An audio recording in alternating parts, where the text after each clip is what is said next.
Hello friends, welcome to part 3 of the Silvertone Twin 12 series. So part 1 and part 2, I'll have a link in the description for the playlist, but you can see we did a ton of work, lots of mod cap replacements, can cap replacements, went through the resistors, bias cap, etc. And part 3, we're really just going to be focusing in on this section of the amplifier so we can turn it on and start getting into it. So the first thing I want to point out and focus in on is let's see if I can get it to show here. The output jack. So this is the speaker out, and this doesn't look factory to me. The solder joints are really poor. We're just going to replace that with a brand new Switchcraft shunting style jack here. I'm not sure you can see it. There you go. Where I've got these two connected with a wire so that one of those is ground and the other one is this little connection right here, the shunt, so that when no speaker cable is connected, the output transformer is connected to ground, which is basically if you turn the amplifier on and try and strum with your guitar and you don't have a speaker connected, you will blow the output transformer most likely. So this basically prevents that. So if you were to do that, the output transformer would be saved. And then once you plug in a speaker cable, like so, you can see that it separates there so that the tip is now connected to the output transformer, which would be connected here. And then obviously when that's unplugged, you can see it's connected. The shunt is connected, therefore it is going straight to ground. So that will be swapped in there. And then the other spot I want to call to attention is this whole mess right here. The connections look really poor here.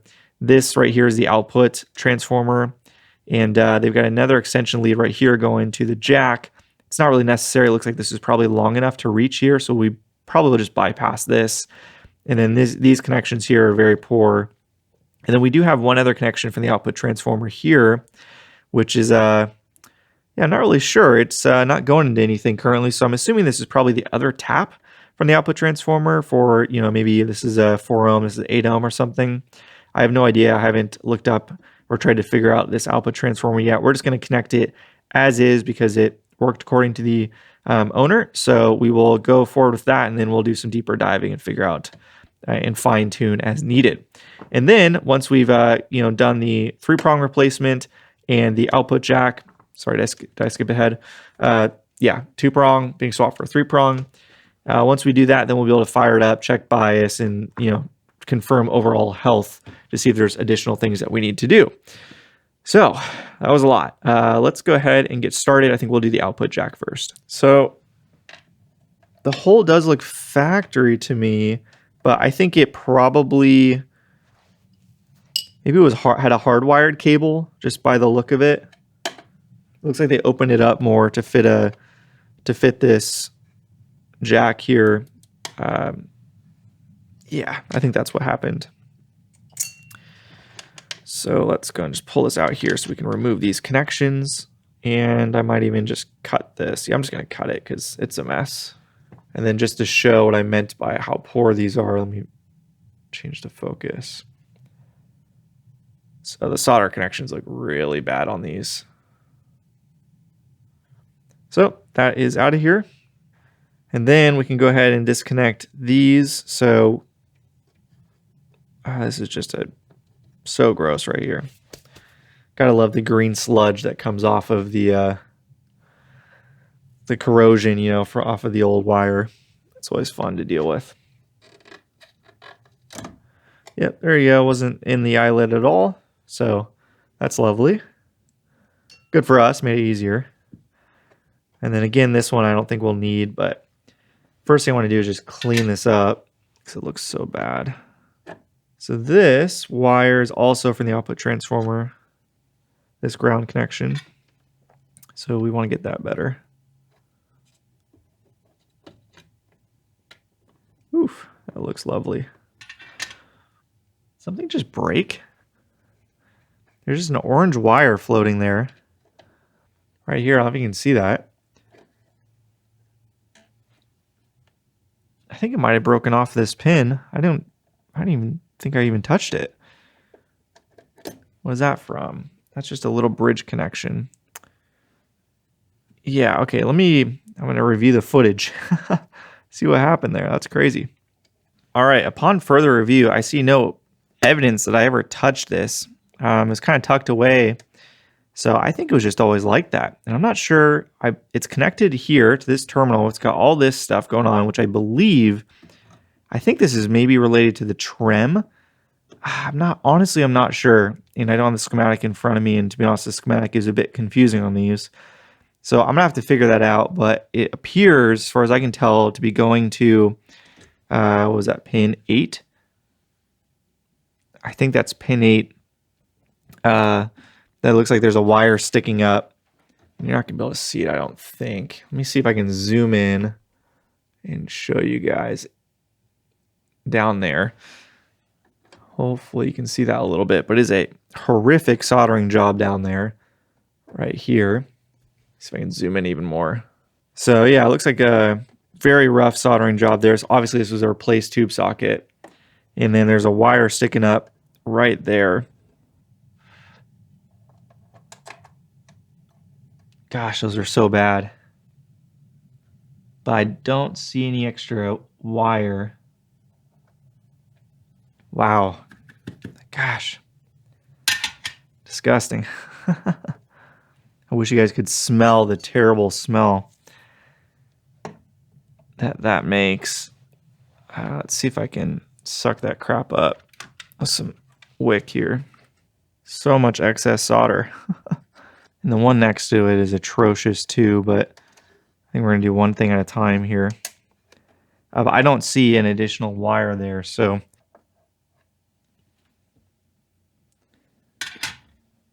all right, that's a much better solder connection now.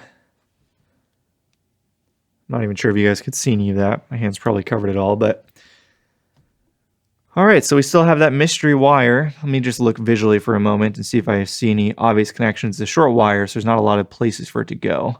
So let's grab this wire and just kind of poke it up so I don't miss it and forget it later. I see there's a giant glob of solder down here. Not for me, to be clear. Lovely.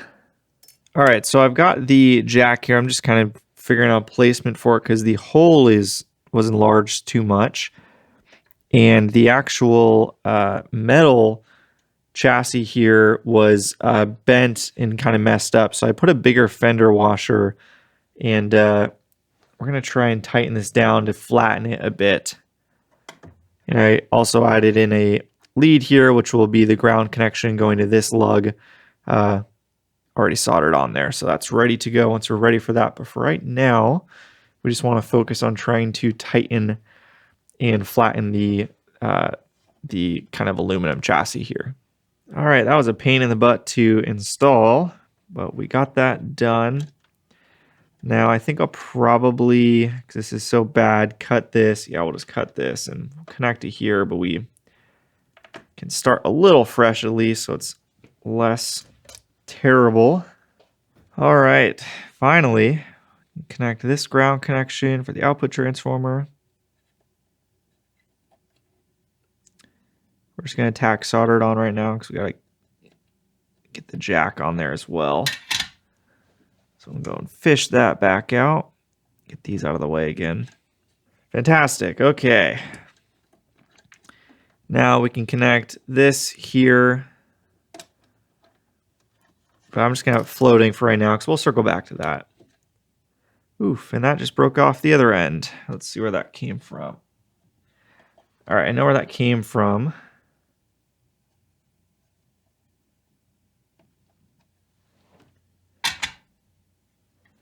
Super solid connection. Perfect. So we can call the output jack good to go.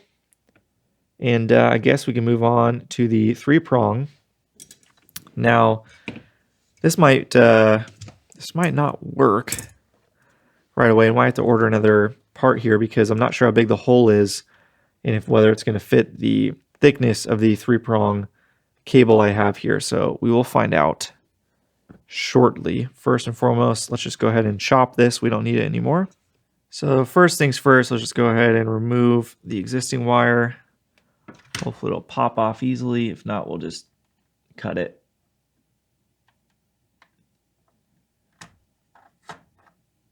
Now we can go ahead and start figuring out how we are going to wire this up. So I've reviewed everything here, and here's the game plan. We're going to have the green, which is the earth connection. We're going to connect it here to this lug via this lovely little guy. I forgot what you call these. And it's got the little tooth washer built in, so we'll solder the connection there and connect it to that nut right there, if you can see that. And then the white neutral, we will be connecting directly to this lead that's currently on the fuse. This will be disconnected. This is going to the power transformer, one of the primaries. So this will be connected here. So we'll just heat shrink those together. And then the hot will be going to the fuse tip. And then the new wire here will go from here over to the switch, and which is replacing where this white wire is currently. And then this brown or black wire, excuse me, is the other end of the primary of the power transformer, so that stays. And once we do that, this is disconnected from the circuit, and we don't have to worry about that. So I might leave the wires all here just because they're not touching anything. But yeah, this will do nothing once we get that done. So let's go ahead and start with the ground connection first, and then we'll do the rest. Perfect. So now we can go ahead and run this.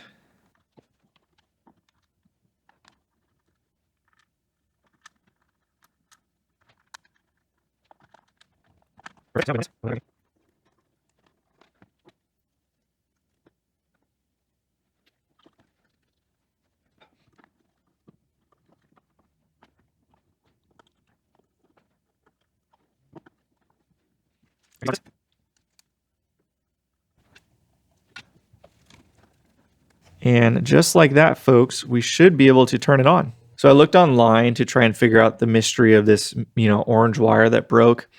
And in looking, and it was such a short lead, so I knew it couldn't, there's only a finite number of places it could go. In photos I saw online of other Silvertones, they had 2 orange leads going to this pin right here, which is pin 4 of the power tube. We only had one there, and the one that was there was pretty gross. It had all that green gunk coming out of it. So I cleaned that up, resoldered that connection in, and then I reconnected that same orange wire back to that pin, since every example I saw online had 2 orange wires going to it. And that's the only other orange wire, and all the other color coding was the same. So I'm fairly confident that's where it goes. And then see, everything else is good to go as far as I can tell.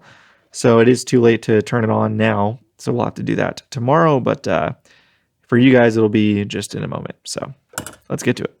So it's a new night, and I feel much, much better today. I'm sure the earlier part of this video is very low energy.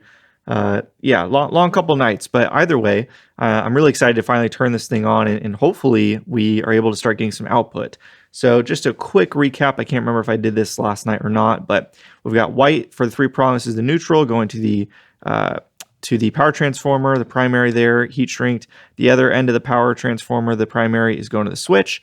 The other end of the switch is going to the fuse sleeve, and then the fuse tip is the hot connection off of the 3 prong, and then the ground, the green earth wire, has its own ground connection all the way over here, and it is the longest of the 3 wires per code. Now, we also, as a reminder, installed this new speaker output, and this is a shunting jack. So with the speaker plugged in, it works as it would, but then once you unplug the speaker, the shunt touches the tip, which creates a ground because it is connected to ground, which is better. You'd rather have the output transformer, if there's voltage going to it, you'd rather have it be grounded than open. So with all of that out of the way, we're going to go ahead and turn it on and just see what happens here. We got the current limiter just off camera. You can see it over here. This is the light bulb limiter we got, and then we also have the variac again off camera. And then just to confirm we are getting voltage correctly to the through the fuse, we've got the multimeter connected there. So we're just going to turn on a little voltage and see, confirm. Yep, so you can see we're getting voltage as I turn the variac up, so that is good to go. And now we'll go ahead and move its location, switch it to DC, and pick another place that we want to monitor. So perhaps we will go to here and see what we get off of that. So we got some voltage there just from us turning on a little bit. So you can So this is probably going to be a pretty hot node. Now I'm going to pull up the schematic on my phone, and I'm going to try and follow along a little bit. But first and foremost, we just want to make sure there's no tubes plugged into it. We just want to make sure we're getting voltages that are roughly kind of what we would expect. So let me pull it up here. It's a bit complex looking. There's a lot going on here. So this is the bias supply over here. This is the 100 microfarad cap there. So let's see if there's other voltages. So let's find the main filter caps we just looked at. So here's the 20 by 450 right there, which is what we're connected to. And does it show any voltages? We should see somewhere in the neighborhood of, if I'm reading this correctly, around 300 volts at full power. So we're just going to go ahead and slowly bring up the voltages, and then obviously watch the current limiter to make sure we don't get any lights coming on. And yeah, again, no tubes plugged in. We're just checking voltages. Cool. So we're at about 118 volts from the wall. We're getting 360 volts DC right there. There's no shorts. Everything looks okay. So we're in a good spot. And yeah, let's kind of see if we're getting anything here. So there's this is the voltage for the bias supply, negative 33 volts, which I'm not sure if that's good or not. That seems like a number I would expect in a fender, for example. So, you know, maybe negative 30 to negative 40 kind of range is fairly typical. I guess they get into the negative 50s as well. So we'll have to see. That might be a bit too hot. But yeah, I'm feeling pretty good about that. So we're going to go ahead and turn off or bring down the power. And while it's draining there, I was just looking at the schematic a bit further. And again, I'm not sure if you'll be able to see this or not, but I did find the bias voltage that is expected, negative 36 volts. So we were getting, what was it, negative 33. I was a little confused because the bias supply is down here. You can see highlighted. So it was all the way up here, but this is what we were looking at. So negative 36. So we're actually basically right on the money, more or less. And we weren't at the full wall voltage. So I'm feeling pretty good about how the bias is going to check out, at least as a starting point. So now we're down to 2 volts, which is essentially nothing. So we can go ahead and disconnect everything. And then just to be doubly, triply sure, since this amplifier does have some unique quirks to it, and I've never worked on one before, we'll just check these other caps here. They all should be in the same path. So this one, you can see, actually has 77 volts. So I'm glad I did this. So let's check this one over here.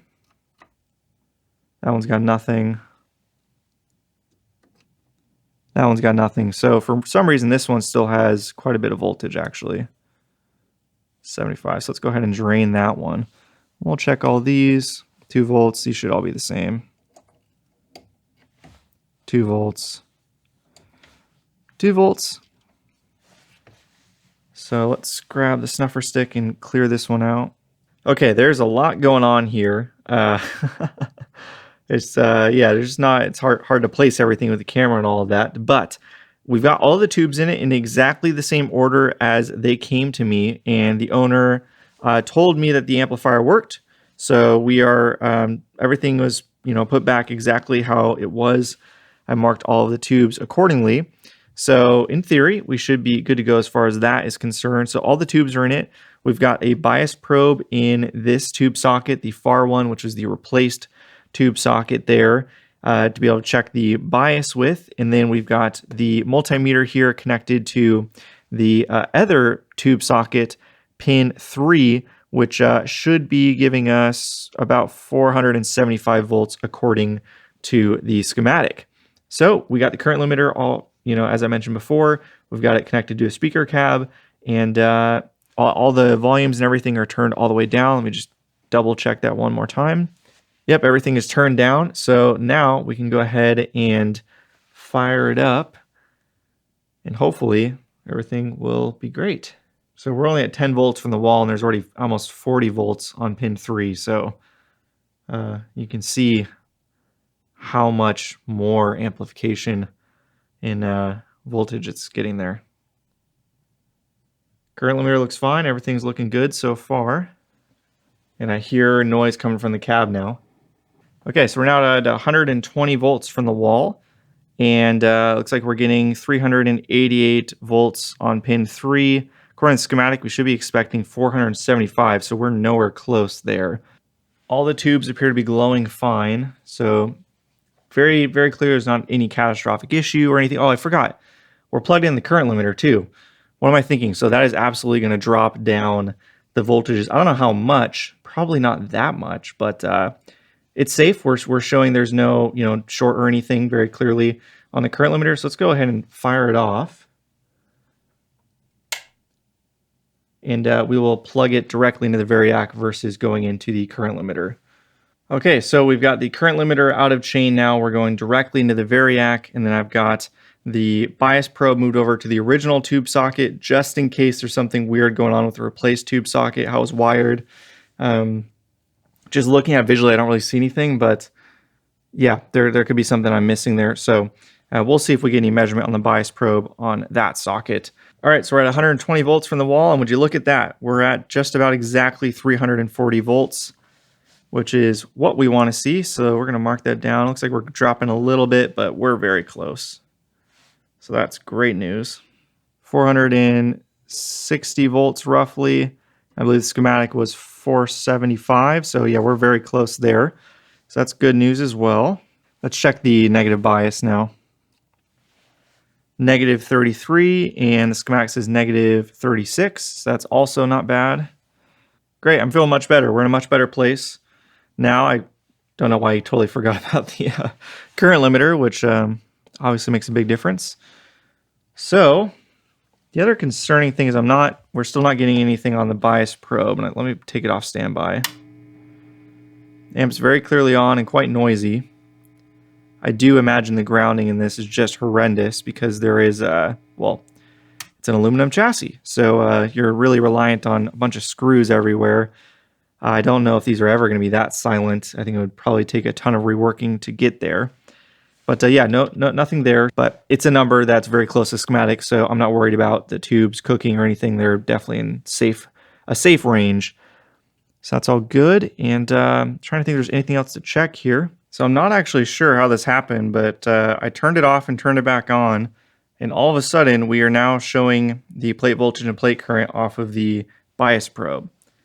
I have no explanation for that, but that's okay. Sometimes we don't need an explanation. And let's just go ahead and check what the bias is with the bias calculator from the Rob Robinette website. Excuse me. So these are 6L6 GC. So that's right on the money at 57% plate dissipation. I would have shot for 60% if I was doing this from scratch. So that's perfect. That's what we want to see. Love it. Okay. Now I'm feeling pretty good about that. I think let's just go ahead and plug a guitar in and just confirm we're getting some. It's going to be very noisy. There's obviously a major noise issue somewhere, which is going to be a massive pain to figure out. But we're getting some sound out that sounds roughly okay. The pots are very clearly dirty, so that'll be something we'll have to figure out because they're very gross. But let's grab a guitar real quick. Another consideration for the noise is the fact that, well, the chassis is just out in the open, and some are more susceptible to kind of just interference from the natural world and the phones and everything else around here. So that could be part of the case is once it's in the cabinet, which does have some shielding on it, that it would be quieter. But for now, this is what we're working with. So let's just see if we're getting any. Take it off standby.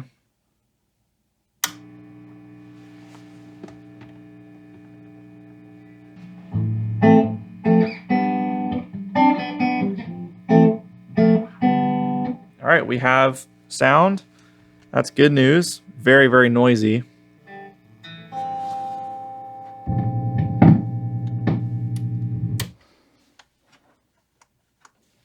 Something going on in channel 2.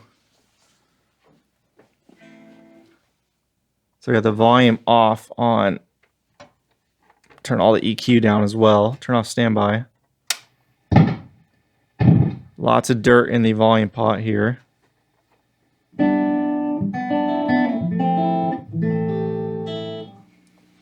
just having my hand over it like this is reducing the noise quite a bit. Yeah, with it open, that's definitely introducing a lot of noise here.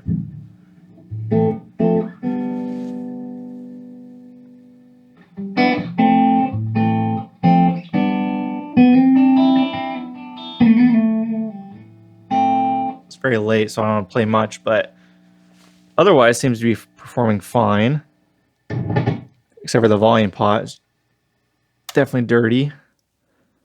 And then this is for this foot switch. So, okay, we're in a good spot, actually. Yeah, I think we got to end here for the night because I can't really test. It's just too loud. I don't want to wake up the baby. But, hey, look at that, guys. It turns on, and everything seems mostly okay.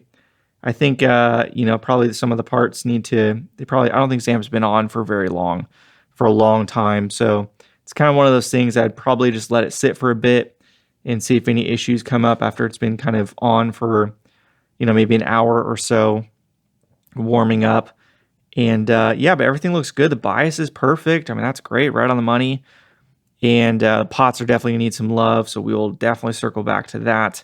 I'm pretty stoked. So, hey, we got to turn on. We got all the recap done. We got the 3-prong, the new speaker output. We made a lot of headway, and I'm pretty happy with that. All right, it is a new day, and we are back here with the Silvertone Twin 12. This thing has been kicking my butt a little bit here. So I tested. It's too late to test now for you guys, but yeah, we cleaned all the tube sockets and wiggling tubes before. There's lots of pops and crackles and all that fun stuff. Cleaning the tube sockets fixed all of that, so it's rock solid there. Same thing with the pots. They were extremely dirty. I honestly didn't think they would be recoverable because they were so gross, but they're all functioning fine now. So you turn them, and there's no noises or anything that comes from that, so that's good news. But all of that is checking out. The tremolo works, the reverb works, all of that seems good to go. The amp sounds great. The last issue is the idle hum that I can't seem to figure out. So this part of the video, I'm just going to start pulling some tubes and see kind of what's what, and hopefully we can figure out the issue and get that solved so we can wrap this sucker up. So we've got the amp on now. Turn off standby. And quite a lot of idle noise here. Try and pull some tubes and start seeing what happens. So that made no difference. This is the first tube. It is not V1. This is the weird 6F07 for the reverb circuit. So then we've got the 12AX7s here. Just because I don't want any loud pops. So that made no difference. That was V1. I can't remember if this is V2 or V3. The layout's very weird on this. That made no difference.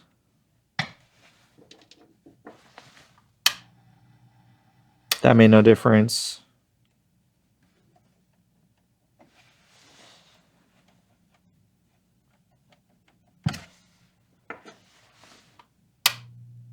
All right, there's our culprit. I think we found it. All right, fire it back on. Pretty conclusive. You guys won't be able to hear it, but definitely not the tube. It sounded the same with the input and output tube swapped. So V5, V4, V1, V2, V3. So very strange layout there. So V3, like pull up the schematic here. So you can see V3 is here, this tube right here, and then that feeds, it seems it feeds straight into the power tubes here. If I'm reading that correctly, that's the way I'm interpreting it. Yeah, I've still got a lot of learning to do as far as reading and deciphering schematics, especially weird ones like this, because I'm not sure also what each pin does on a 6FQ7. I think I call it 6F07, 6FQ7. So, perhaps the phase inverter, perhaps not. I'll have to do some research, but that seems to be the issue. And yeah, I'm not sure. Unfortunately, that is the worst case scenario because all of the connections to it are directly below this, which we installed.